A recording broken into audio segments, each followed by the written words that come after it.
You're listening to DraftKings Network.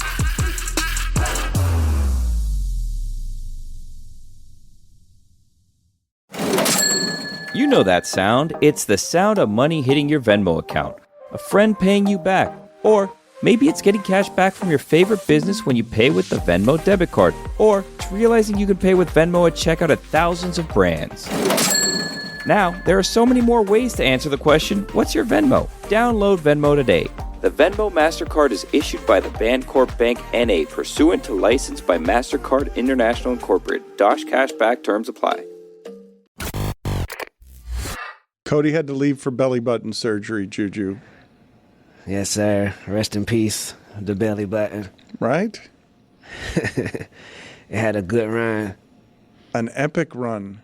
I don't think we did anything better on Freedom than that interview in that it was strong. Wood panel. You could have done something better. You just didn't want to do it. Esa culpa tuya. The Tony reveal, we could have done just, that. Whatever. We could have revealed Tony, and we could have. You chose not to do it. There was a feather boa at 4 a.m. Juju, let's go through some polls. What else do you have from today's show that you found interesting, insightful, or worthy of audience criticism? Yeah, Dan, I think you are a little bit wrong when it comes to the importance of the hockey tournament, the Four Nations tournament, the MLS Cup, whatever that Messi just won.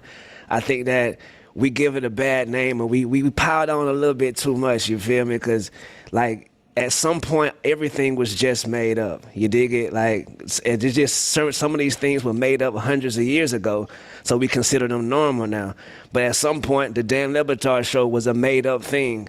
But 20 years later, we're doing the oral history of its importance. You feel me? I feel like just because we living in the times of the day and age of the thing being made up, that doesn't mean we should scoff at the significance of that thing. You dig it?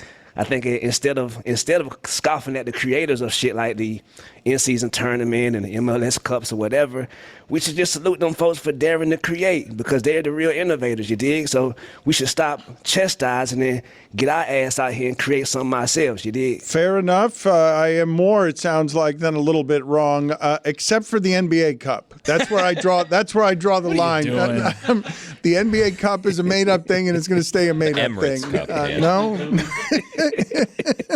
That's right, Billy. The Emirates. How about or the NBA All-Star Game is now? That's a made-up thing now, right? Yes, they're trying their hardest, and I think I found a way to fix the NBA All-Star Game. So we take it back the old school way, East versus West, you feel me? But the East are playing for the Children's Hospital, and the West are playing for St. Jude's Hospital. And now, courtside at the All-Star Game, we sit St. Jude's children, the children who are strong enough to get there, and the Children's Hospital people on courtside. Now, jump ball, Shea Gilders-Alexander. You see little bruh sitting here with the breathing apparatus. We finna play hard. Breathing apparatus. Gotta have those kids courtside. He's courtside? Juju, I have an idea. So what if one is playing for the Children's Hospital and one is playing for the old people hospital? No, people don't care about old people. So then what we're about choosing, animals? Like, who do we want to Kids and save animals. more, kids or old people? And they're all there with the breathing apparatus. LeBron playing for Leon Medical Center. Doesn't everyone vote young there? What about animals? Not everyone. Animals or young kids? How about that? Either way, put them courtside. I mean, the animals with breathing apparatus. A bunch of puppies that need homes. What are we doing? What are we doing? Saving the basketball All-Star Game. Think about that courtside around the All right, court. yes, that's an excellent way to fix it. Look, there's a little kitty that needs a home. All right, fine. Sad old people after the game, sad young people, sad animals. Just somebody sad. And then the they MVP lost of the winning game. team gets to pull the plug. Okay. Whoa. Now what are you doing there? Metaphorically. Billy. Not literally. You have a DNR, Dan. It's okay. Billy. Why did you do that, Billy? It was unnecessary. We were doing fine with just the breathing apparatus. We got excited.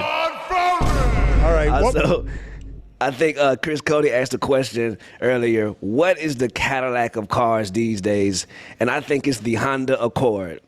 never go wrong with a Honda Accord. Put it on the poll, Juju, after you're done with this. Can you ever go wrong with the Honda Accord? I don't think the Honda Accord is now the Cadillac of Cadillacs. They last forever, though. They literally last like 30 years. Like I've had one since 2004. Really? That's a long time. It's not. But does that make it the Cadillac of Cadillacs, or does that make it a longevity compiler? Yeah. It's a longevity compiler, but it's also a big ass car.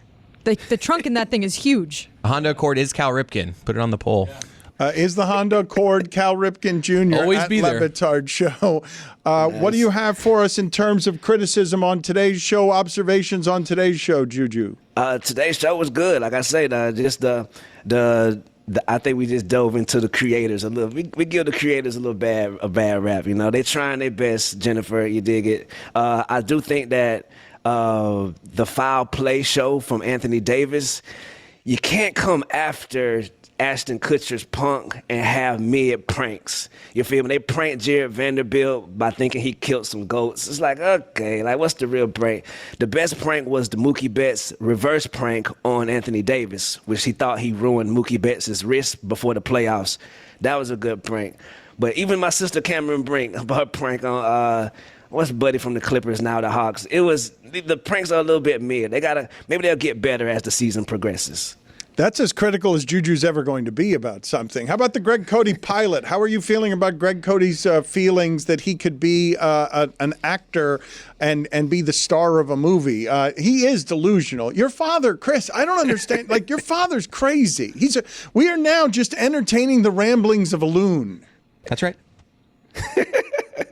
Nah, man, he's not alone, bro. I think we should pour as much money as we can into a Greg Cote pilot, a 20-minute episode of just him being the star. Maybe he's Seinfeld, maybe he's Martin Lawrence. I don't know what it is. But remember, we're talking about a member of the Wu-Tang Clan. I mean, that's true. Also, Wu-Tang going back on tour. They announced their final tour starting June 6th. You feel me? But I think that we give Greg Cote enough credit sometimes, but sometimes we don't give him enough. Put my boy in front of the big screen. You feel me? Mike Sure, get on it. Before we get to the polls, and Chris, get on that. I don't like that ideas die around here. Get him into an acting class and get me the footage for that and the audio for that.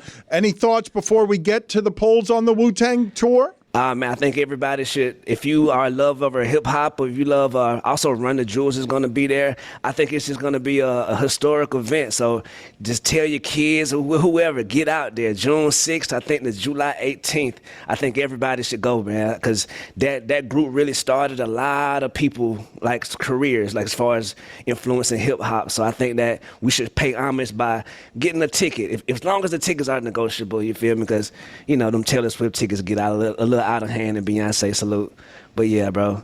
And also too, during the show, Tony tonight. Oh man, that was a great interview with Ron McGill, dog. My boy Tony had the button up, fresh as hell. You did. I never heard that story from Ron McGill, so I think that was a good story, bro. Thank you for doing that, Tony. I did, and I will say again, I liked it better when you were enemies with Ron McGill. You and him being friendly is not. That's my boy, though. Damn. I know. I understand. You guys are friends now. Let's update some polls and get out of here, Juju. What do you have to update here? Yeah, for the first time in history, we only had one poll today, and it was a buzzer beater poll. You dig it? Are chicken tenders something that can be delicious from the gas station? 68% of the audience says yes, they can. Thank God we got that one in. Thank you, Jessica. Such a good point by you to notice that it didn't seem to have any context. I still don't even really understand when it was said, but that's okay. Thank you, Juju. Thank y'all.